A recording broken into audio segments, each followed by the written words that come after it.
दर्पण। जैसा कि आप जानते हैं कि दर्पण मुख्यतः दो प्रकार का होता है। दर्पण क्या होता है? दो प्रकार का होता है। एक होता है समतल दर्पण और दूसरा होता है गोलीय दर्पण। तो हम बात करते हैं समतल दर्पण की, ठीक है। हम बात करते हैं समतल दर्पण की। तो आप जानते हैं कि समतल दर्पण ऐसा दर्पण होता है जिसके एक भाग पर मतलब एक साइड पेंट कर दिया जाए और दूसरे भाग से प्रकाश का परावर्तन कर दिया जाए।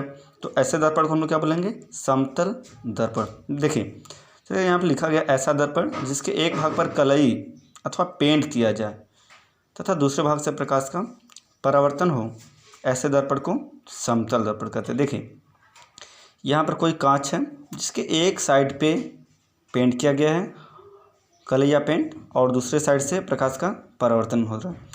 तो ऐसे दर्पण को हम लोग बोलेंगे समतल दर्पण, ठीक है।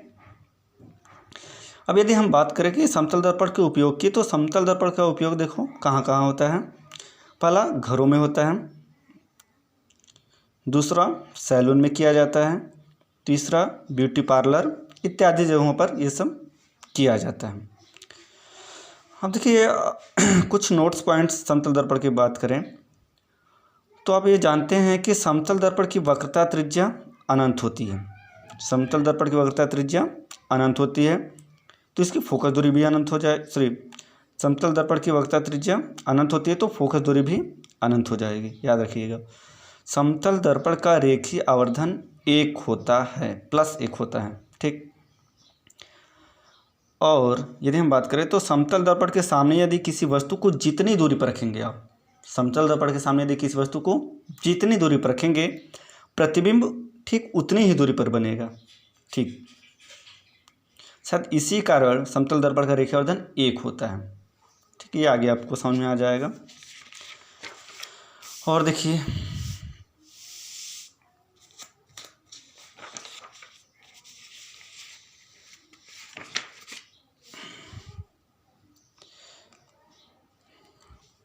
जैसे हमने आपको बताया कि समतल दर्पण के सामने यदि कोई वस्तु जितनी दूरी पर रखी जाए, प्रतिबिंब उतनी ही दूरी पर बनेगा। तो जैसा कि आपको हम बताया कि समतल दर्पण के सामने यदि कोई वस्तु 10 मीटर की दूरी पर रखी जा रही है तो प्रतिबिंब 10 मीटर की दूरी पर बनेगा, ठीक है। अब हम बात करते हैं गोलीय दर्पण की। किसकी बात करते हैं? गोलीय दर्पण की। तो गोलीय दर्पण आप जानते हैं कि कांच के खोखले गोले का काटा गया भाग होता है। इसके एक तल पर पारे की कलई तथा लाल ऑक्साइड का पेंट होता है, दूसरा तल परावर्तक तल होता है। गोलीय दर्पण 2 प्रकार के होते हैं, अवतल और उत्तल। गोलीय दर्पण कितने प्रकार के होते हैं? 2। पहला अवतल और दूसरा उत्तल। यदि अवतल दर्पण की बात करें तो यदि हम जैसे कि जानते हैं कि आपके पास कैनवास का बाल होगा, उसको आप बीच से काट दें तो 2 भाग हो जाएंगे। एक भाग होगा जिसमें गड्ढा होगा और दूसरा भाग होगा जिसका उभरा हुआ भाग होगा। तो हम क्या करेंगे, जब यदि उभरे हुए वही यदि हम उसको कांच का बना हुआ समझें, गोला जो है या गेंद जो है कांच का बना हुआ है, तो उभरे हुए भाग को हम यदि पेंट कर देते हैं या कलई कर देते हैं, और जो गड्ढा हुआ भाग है या जो दबा हुआ भाग है यदि हम उससे प्रकाश का परावर्तन करते हैं, तो इस प्रकार का जो दर्पण बन करके तैयार होगा, ऐसे दर्पण को हम लोग अवतल दर्पण कहेंगे। देखिए, जैसे कि यहाँ पर लिखा गया ऐसा दर्पण जिसके उभरे भाग को कलई अथवा पेंट किया जाए तथा दबे हुए भाग से प्रकाश का परावर्तन हो, ऐसे दर्पण को अवतल दर्पण। देखिए, यहाँ पर चित्र में भी दिखाई दे रहा है, ये उभरा हुआ साइड है और इस पर हमने पेंट किया हुआ है, और ये दबा हुआ साइड है, ये अंदर वाला पार्ट देखिए दबा हुआ गड्ढा। तो इससे यदि प्रकाश का परावर्तन होगा, इससे प्रकाश का परावर्तन होगा, तो ऐसे दर्पण को अवतल दर्पण कहेंगे, ठीक। अब हम यदि बात करें अवतल दर्पण के उपयोग की, तो अवतल दर्पण के उपयोग की बात करें तो यहाँ पर उपयोग है मोटर गाड़ियों की हेड लाइट में। जितने भी वाहन होते हैं उनकी हेड लाइटों में जो दर्पण प्रयोग किया जाता है वो अवतल दर्पण होता है। जैसे कि कार में, बाइक में, मोटर कार में, रेलगाड़ी में, वायुयान इत्यादि में जो आगे वाला लाइट होता है उसमें जो दर्पण यूज किया जाता है वो अवतल दर्पण होता है। दूसरा, सूक्ष्मदर्शी में। तीसरा, अस्पतालों में मानव अंगों के आंतरिक अंगों की जांच करने में।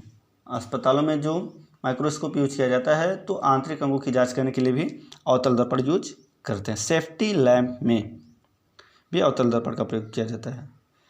और ये भी जानते रहिएगा कि अवतल दर्पण अभिसारी दर्पण होता है। अवतल दर्पण अभिसारी होता है जो प्रकाश किरणों को मिलाने का कार्य करती है। बात करते हैं उत्तल दर्पण की। तो उत्तल दर्पण आप जानते हैं इसका अवतल का ठीक उल्टा होता है। इसके दबे हुए भाग पर पेंट किया जाता है और उभरे हुए भाग से प्रकाश का परावर्तन किया जाता है। जैसा कि लिखा गया है, ऐसा दर्पण जिसके दबे हुए भाग को कलय अथवा पेंट किया जाए तथा उभरे हुए भाग से प्रकाश का परावर्तन किया जाए उत्तल दर्पण कहलाता है। देखिए ये हमारा दबा हुआ पार्ट है अंदर, इसको हमने पेंट किया हुआ है और उभरे हुए भाग से प्रकाश का परावर्तन होगा, तो ऐसे दर्पण को उत्तल दर्पण कहेंगे। ठीक, बात करें यदि उत्तल दर्पण के उपयोग की, तो उत्तल दर्पण का उपयोग कहाँ कहाँ होता है। सड़कों पर आपने देखा होगा कि बहुत सारे लैंप लगाए जाते हैं सड़कों पर, तो उसमें जो दर्पण यूज किया जाता है वो उत्तल दर्पण होता है। और आप जानते होंगे कि मोटर वाहन जो चलाते हैं उसके बगल में जो चालक होते हैं उसके बगल में एक लैंप लगा होता है, उसमें जो दर्पण यूज होता है वो भी उत्तल दर्पण होता है। और ये भी जानते रहें कि उत्तल दर्पण अभिसारी होता है। ठीक है, धन्यवाद।